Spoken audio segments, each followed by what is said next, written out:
Hello dear students, welcome back to our channel all about NCERT. जैसा कि आप सब जानते हैं हमने हमारा chapter force and pressure start कर दिया था। तो फोर्स एंड प्रेशर का पार्ट 1 और पार्ट 2 ऑलरेडी अवेलेबल है, तो अगर आपने नहीं देखा तो फटाफट जाकर देख लो। और ये है आपका पार्ट 3। तो पार्ट 3 में मैं पहले आपको रिवाइज कराऊंगी कि हमने प्रीवियस सेशन में क्या क्या पढ़ा था, और उसके बाद हम स्टार्ट करेंगे। लेकिन स्टार्ट करने से पहले मैं आपको इंपॉर्टेंट जानकारी देना चाहती हूँ डियर स्टूडेंट्स।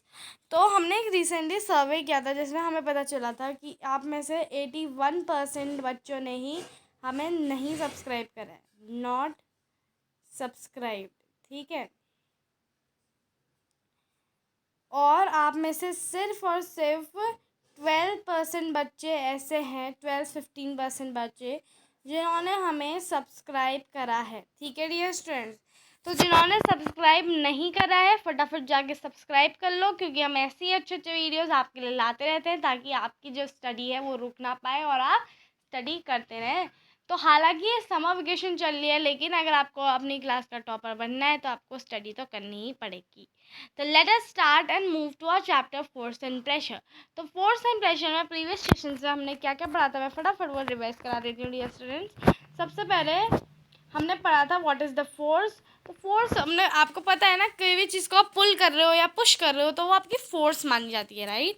तो यहाँ पे आपको दिया भी है, इन साइंस अ पुश और a pull on an object is called a force. Suppose मान लो कि ये आपकी पेन है, और पेन को आप खिसकाते हो, उस तरफ उसे पुश करते हो, तो ये क्या है, ये आपकी फोर्स ही तो है, क्योंकि आप उसे खिसका रहे हो। वहीं पे अगर आप पेन को अपनी तरफ खींचते हो तो वो भी आपकी फोर्स ही मानी जाती है। ठीक है, तो अब यहाँ पे देखो, यहाँ पे नेक्स्ट आपने क्या पढ़ा था कि forces are due to an interaction. जब तक आप किसी ऑब्जेक्ट के साथ इंटरेक्शन नहीं करते हैं तब तक आपकी फोर्स नहीं होती है। आप कोई भी ऑब्जेक्ट को आपको लेना है तो आप क्या करोगे, उसको टच तो करोगे ना लेने के लिए, बिना टच करे तो ले नहीं लोगे, है ना। तो जब आप टच करके उसको अपने पास लाओगे तो उसमें आपकी क्या लग रही है, फोर्स लग रही है। तो यहाँ पे फोर्स में हमने ये पढ़ा था कि फोर्स बिना इंटरेक्शन के नहीं होती है। फिर नेक्स्ट डियर स्टूडेंट्स हमने पढ़ा था एक्सप्लोरिंग फोर्सेस में कि आपकी जो फोर्सेस होती हैं, forces applied on an object in the same direction at to one another. यानी कि आप लोग फोर्स को खिसकाते हो, है ना।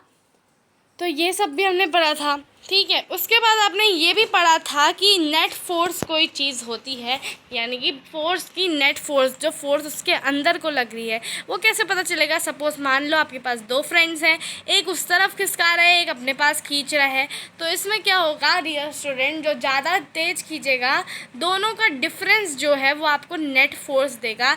ये भी हमने पढ़ा था।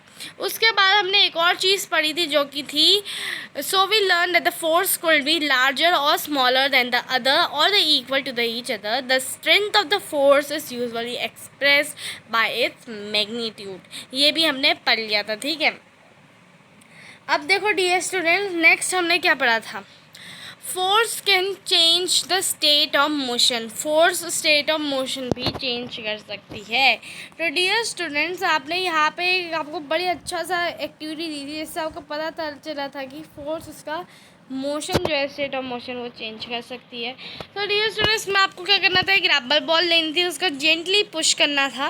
ठीक है, उसके बाद फिर आप देखोगे कुछ समय बाद जो है आपकी बॉल रुक गई है।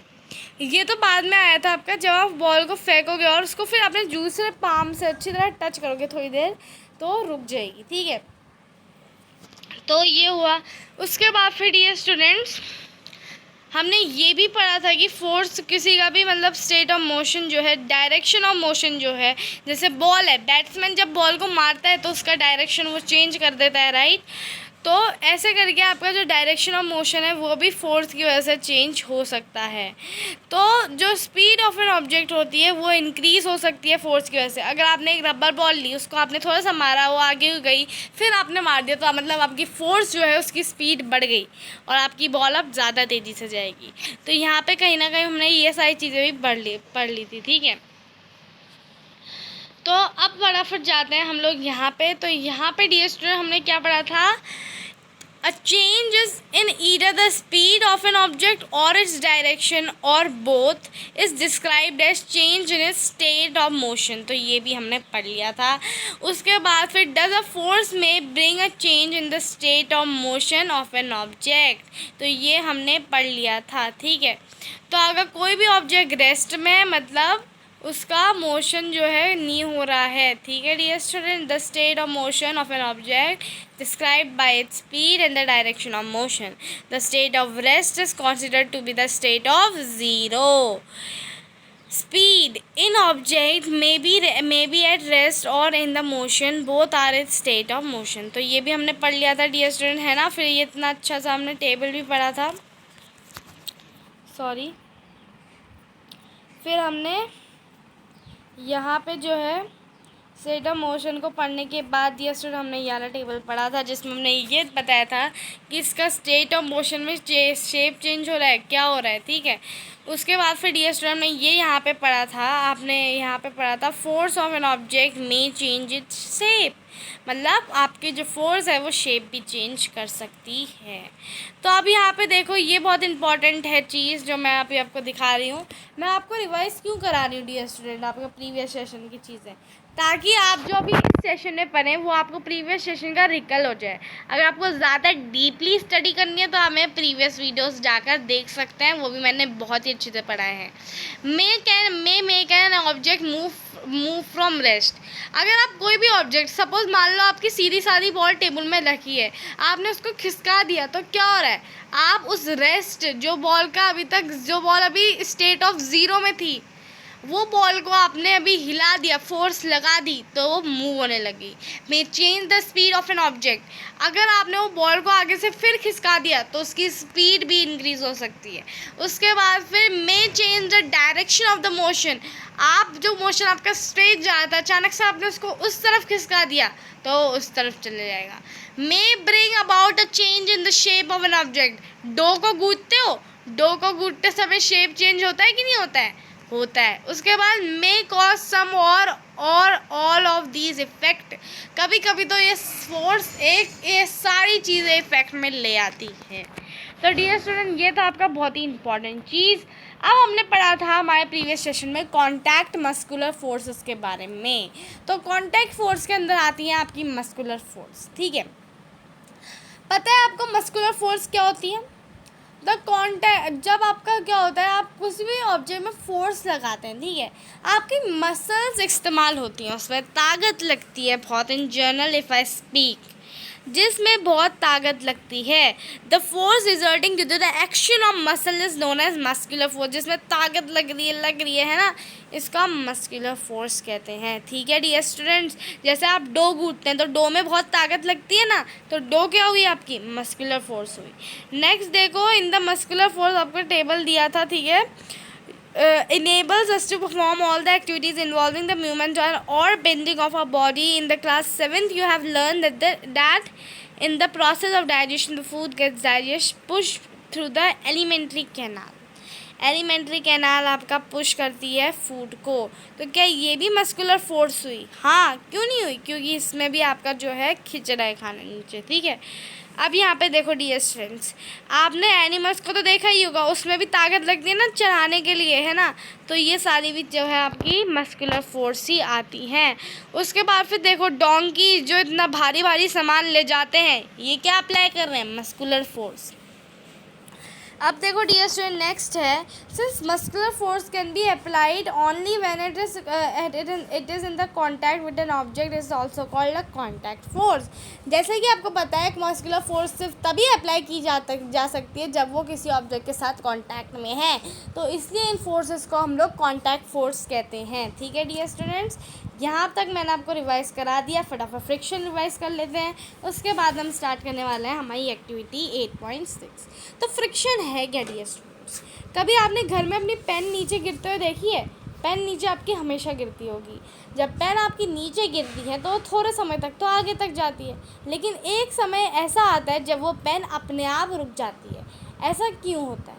क्योंकि आपकी एक फोर्स होती है जिसको हम कहते हैं फ्रिक्शन.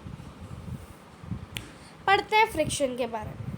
फ्रिक्शन में देखो, Recall your experience, a ball rolling around ground gradually slows down. ये तो आपने देखा ही होगा, है ना. A car or a scooter comes rest once the engine is switched off, right? तो अब ये सब सिचुएशन आपको दिखाती क्या है? The force in responsible for changing the state of motion of an object in all these examples is the force of friction. Friction जो होती है ना, वो हमेशा आपकी अपोजिट डायरेक्शन में चलती है डियर स्टूडेंट्स. सपोज मान लो कि ये आपकी बॉल है, ये इस डायरेक्शन में जा रही है, आपने अपनी पाम से टच करके इसको इस डायरेक्शन में भेजा है, लेकिन यहीं से फोर्स ऑफ फ्रिक्शन भी आएगी. फोर्स ऑफ फ्रिक्शन आएगी जो इस बॉल को इधर रोक देगी. ठीक है डियर स्टूडेंट, ये एक्टिविटी आप घर में ज़रूर करना है, इसमें आपको बहुत ही ज़्यादा मज़ा आने वाला है. नेक्स्ट देखो डियर स्टूडेंट, आपका नेक्स्ट क्या लिखा है यहाँ पे कि आपकी जो फोर्स ऑफ फ्रिक्शन है always act at the moving object and its direction is always opposite to the direction of motion. ये जैसे कि मैंने आपको बताया, जिस मोशन में आप अपने ऑब्जेक्ट को भेजेंगे, जिस मोशन में फोर्स लगाएंगे, उसके ठीक अपोजिट डायरेक्शन में ही आपकी फोर्स ऑफ फ्रिक्शन लगेगी. ठीक है डियर स्टूडेंट्स, तो ये आपने यहाँ पे पढ़ लिया. अब ये जो फोर्स है ना फ्रिक्शन, इसके बारे में आप ज़्यादा पढ़ेंगे क्लास 9th में.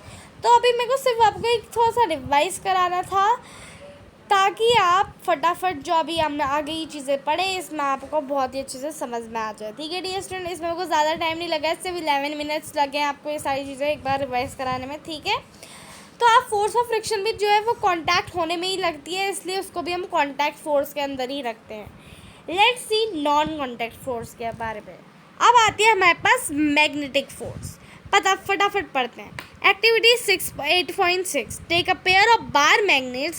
Place the longer side of one of the magnet over 3 round shaped pencil or wooden rollers as shown in figure 8.10. तो डियर स्टूडेंट, आपको 2 बार मैग्नेट्स लेने हैं, मतलब मैग्नेट्स जो कि ऐसे वाले होते हैं, देख लो बार वाले, ये ऐसे वाले होते हैं. ठीक है, तो बार मैग्नेट्स ले लिए. तो आपको क्या करना है, पहले आपको एक साइड जो है longer side of the magnet, उसके ऊपर 3 राउंड शेप पेंसिल रखनी है. उसके बाद फिर एक साइड में आपको क्या रखना है, एक साइड में आपको रोलर रखना है. ठीक है, अब देखो डियर स्टूडेंट्स, यहाँ पे क्या हो रहा है. Make sure that the 2 magnets do not touch each other. Observe. अब वो कह रहा है observe that what happens next. Bring the other end of the magnet near the same end of the magnet placed on the rollers. Note what happens to the magnet placed on the rollers every time another magnet is brought near. तो ये आपको observe करना है. Observing that आपके जो magnet है वो चिपक नहीं रहे, वो एक दूसरे से दूर जा रहे हैं. क्यों जा रहे हैं डियर स्टूडेंट्स, क्यों हो रहा है ऐसा, आपको पता होना चाहिए. तो आपने पढ़ा था ना क्लास 6 में magnets with fun with magnets chapter में, कि अगर आप साउथ पोल और साउथ पोल को साथ में लाते हैं तो दोनों एक दूसरे में चिपकते नहीं है. क्यों नहीं चिपकते, मैग्नेट का तो काम ही चिपकने का होता है. ये क्वेश्चन ज़रूर आया होगा ना दिमाग में. अब फटाफट हम पढ़ने वाले हैं कि ऐसा क्या है जिससे कि मैग्नेट्स आपके चिपकते नहीं है. मैग्नेटिक फोर्स के बारे में, जो कि है does the magnet on the roller begins to move when the other magnet is brought near it. Does it always move in the direction